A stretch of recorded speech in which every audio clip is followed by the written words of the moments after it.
অথচ আমার শাশুড়ি হতে ইচ্ছে করছে। মানে কি বলবো, লাইফের এমন একটা স্টেজে চলে এসেছি যেখানে আমার কাউকে ভাল লাগে না, কিছুই ভাল লাগে না। কাউকে ফোন করি না, কারোর ফোন ধরি না, শুধুমাত্র বাবা মা আর ভাইয়ের ফোন নাম্বার গুলো ব্লক করতে বাকি আছে। তো আমার এইসব অবস্থা দেখে আমার মা আবার ভাবছে আমি মনে হয় ডিপ্রেশনে আছি, আমাকে ডাক্তার দেখাতে নিয়ে যেতে চাইছে।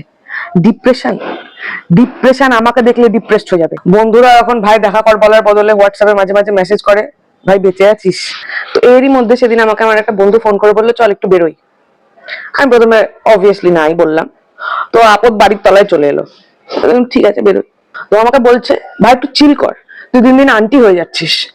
সেলফ ডাউটের গুষ্টি কিলিয়ে আমি ওকে মুখের ওপর বললাম, তোমাকে আন্টি বলছিস কেন, তোমাকে ঠাকুমা বল। ঠাকুমা সাউন্ডস বেটার।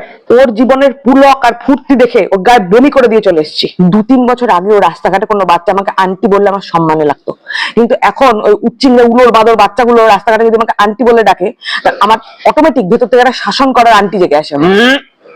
কেন করছো এরকম, বসাবট করে, মানে এইটা ভেতর থেকে অটোমেটিক আসছে। তার উপরে রাস্তাঘাটে কিছু কিছু ছেলেপেলের এত আনন্দ, এত উল্লাস, মানে হাসবে হ্যাঁ।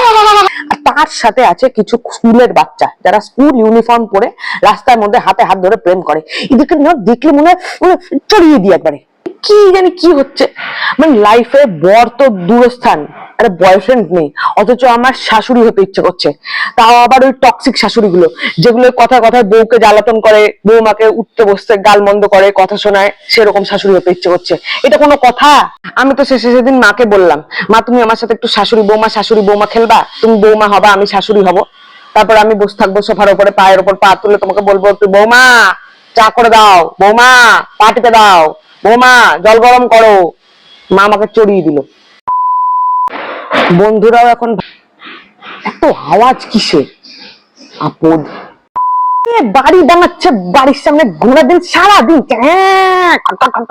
আওয়াজ বিরক্ত লেগে যায়।